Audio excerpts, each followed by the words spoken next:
We witnessed life on the front line for Ukrainian forces fighting to defend the country's second largest city, Kharkiv, from Russia's relentless assault. And if these tactics are unfamiliar to you, then you haven't been paying attention, because this is the Russian attack playbook, perfected in over 10 years of war in Syria. The Ukrainian army head into no man's land towards Russian forces. They say their spirits are stronger than ever. We fight in our land and we protect our families, so it doesn't matter how they fight. We fight like lions and they won't win. New satellite images show the Russian military convoy heading towards Kiev has now dispersed, with artillery deployed in firing positions. Exodus from Sumy as humanitarian corridors are set up to escape the fighting. We meet some of the tens of thousands who have now fled. And Roman Abramovich, the Russian owner of Chelsea Football Club, is among 7 more oligarchs sanctioned by the British government. The sale of the club is now on hold.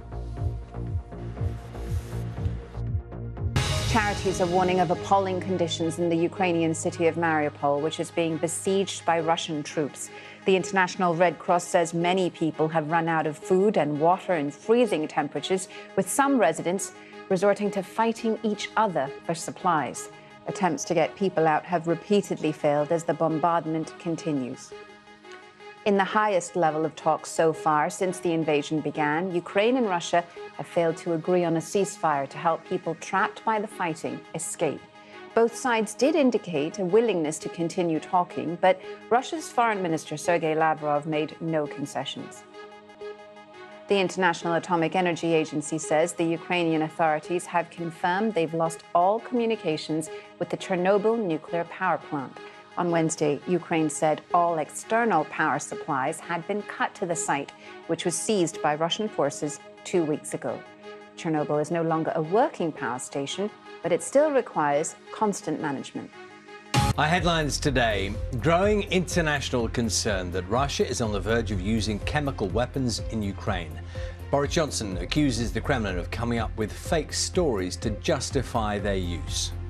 Reports of blasts in 2 Ukrainian cities, Lutsk and Dnipro, that hadn't seen any shelling in the war so far.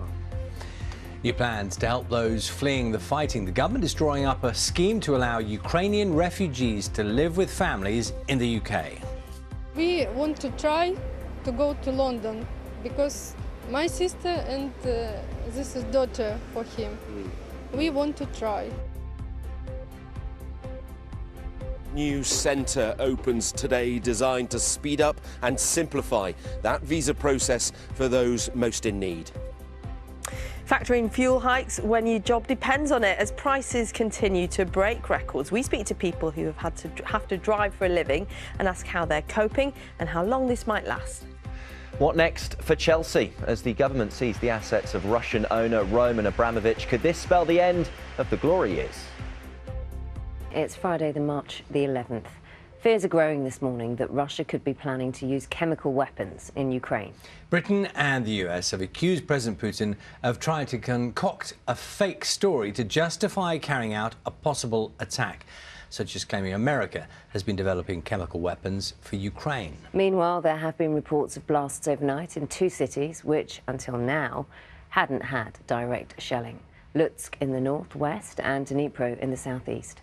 We'll take you through some of the front pages this morning. We've been reporting that 2 million people have left Ukraine since the war began. The Telegraph says Britons will be asked to host tens of thousands of refugees with family links in the UK. These are under government plans to be laid out within days. The other main story, of course, that Chelsea owner Roman Abramovich has been placed on the UK sanctions list. The Sun focuses on the implications for the club, highlighting fears it could go bust. And the latest round of sanctions is featuring on The Guardian's front page with more details of the 6 other Russians who've had their assets frozen. Let's also have a look at the back page of The Times, again focusing in on Chelsea's uncertain future, as they're calling it, after its main shirt sponsor pulled out. Let's get the very latest news now from Ukraine. John Donaldson is our guide this morning. So, John, there have been a number of developments overnight this morning. politically, but also in terms of the military action. Yeah, morning, Charlie, morning, Naga. As ever, quite a lot to catch up on overnight, and I'm afraid the situation not really getting any better. Let's start with the map. Most of you at home will be getting pretty familiar with this. The areas in red are those that we think are under Russian control. Red and white stripes where the Russian forces we think are advancing. Now, overnight, we've had reports of shelling in two cities that haven't been hit before. Dnipro, right over here in the east. You might have seen the BBC's Sarah Rainsford reporting from there. And right over here in the west, Lutsk, not had any sort of military activity there so far. So we'll bring you all the updates on that this morning when we get them. Ukraine's two biggest cities, the capital Kiev and Kharkiv, they still haven't fallen into Russian hands yet, but the pressure is building. Let's just have a look at Kharkiv now. That really has sustained 2 weeks of pretty intensive bombardment.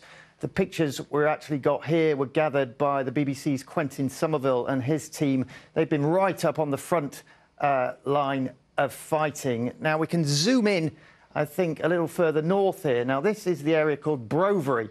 It's right up just to the east of the capital.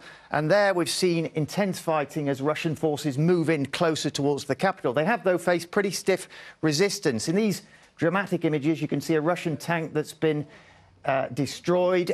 We've also got a convoy, a whole convoy of Russian tanks here coming in below the snow. You can see them just getting taken out by the Ukrainian military, who released this video to us. Now, President, you might remember actually these satellite pictures from right at the start of the war, and this is what the fear is really. What are the Russians' next intentions? Because that big convoy just to the north of the capital Kiev that was stationary for several days, well, new satellite images that we've just got through in the last 24 hours, you can see it's almost completely dispersed. And what analysts are wondering is, where's it gone? And is there now an intention from the Russians to try and encircle Kiev and really sort of lay siege to that city? Now, President Volodymyr Zelensky has again been speaking overnight. He's been warning, actually, that Russia is capable of using chemical weapons in this conflict. And he also went on to describe the pretty desperate situation right in the country's southeast.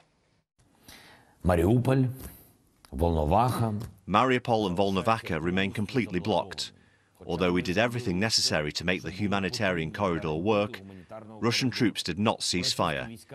Despite this, I decided to send a convoy of trucks to Mariupol with food, water, medicine. Now we can zoom in right down to Mariupol, right over there in the east, right on the coast there, important port city. And there you've got 400,000 people or so living there, really in pretty desperate conditions. We've had the power out now for over a week.